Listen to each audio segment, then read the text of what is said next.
Un mariage sur 2 se termine par un divorce. Cette statistique résonnait dans l'esprit de Sophie, un rappel effrayant du précipice sur lequel son propre mariage vacillait. Les disputes incessantes étaient devenues la bande originale de leur vie, chaque mot blessant creusant un fossé de plus en plus profond entre elle et son mari. L'amour qu'ils partageaient autrefois, les rires qui remplissaient leur maison, ressemblaient maintenant à de lointains souvenirs d'une autre vie.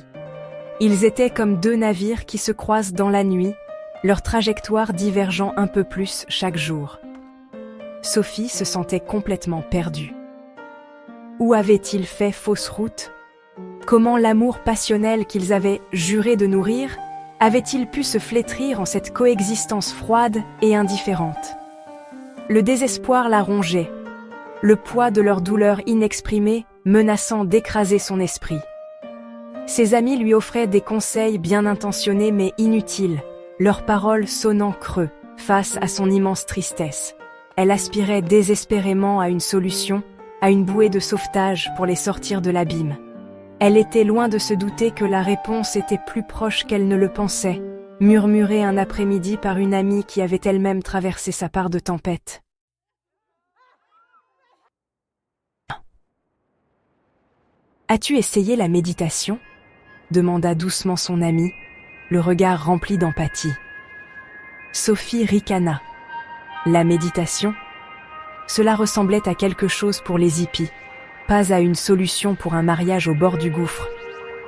Pourtant, quelque chose dans les yeux sincères de son amie, une force tranquille qui rayonnait de son être même, planta une graine de curiosité dans le cœur troublé de Sophie. « Aux grands mots les grands remèdes », se dit-elle. Et c'est ainsi qu'avec un mélange de scepticisme et une lueur d'espoir, Sophie accepta de tenter le coup. Son ami lui recommanda un centre de méditation local, un havre de paix niché au milieu du chaos de la ville.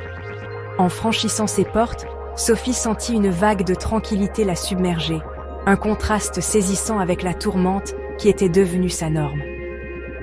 L'instructrice, une femme au sourire chaleureux et aux yeux pétillants de sagesse, les guida à travers leur première séance. Sophie luttait pour calmer ses pensées qui s'emballaient, son esprit était un tourbillon d'angoisse et de regrets. Mais au fur et à mesure que les jours se transformaient en semaines, quelque chose de remarquable se produisit. Plus elle méditait, plus il devenait facile de trouver des moments de calme, d'observer ses pensées et ses émotions sans jugement. Avec une nouvelle lucidité, Sophie commença à comprendre la racine de sa propre douleur, les insécurités et les besoins non satisfaits qui alimentèrent sa colère. Elle voyait comment ses réactions, souvent alimentées par des blessures et des angoisses passées, avaient involontairement creusé un fossé entre elle et son mari. La méditation, réalisa-t-elle, ne consistait pas à fuir ses problèmes, mais à y faire face avec un cœur calme et compatissant. Et tandis qu'elle trouvait la paix en elle, elle commença à voir son mari sous un nouveau jour. La colère qu'elle nourrissait depuis si longtemps s'est adoucie en compassion, remplacée par une profonde compréhension de ses propres combats et vulnérabilités. Elle voyait la douleur derrière ses paroles blessantes, la peur qui masquait ses propres insécurités. Pour la première fois depuis longtemps, Sophie sentit une lueur d'espoir. Peut-être, juste peut-être, n'était-il pas trop tard pour sauver leur relation? Armée des outils de la pleine conscience et de la compassion cultivés par sa pratique de la méditation, elle décida de combler le gouffre qui s'était creusé entre eux. Sophie commença par adresser de petits gestes de gentillesse à son mari, un contact délicat, une oreille attentive, des excuses sincères pour son rôle dans leur souffrance. Elle remplaça les accusations par des questions ouvertes, cherchant à comprendre plutôt qu'à blâmer. Au début, son mari accueillit ses efforts avec scepticisme, ses murs érigés après des années de souffrance. Mais Sophie persista, sa nouvelle patience nourrie par la paix intérieure qu'elle avait cultivée grâce à la méditation. Lentement, progressivement, ses défenses commencèrent à s'effondrer.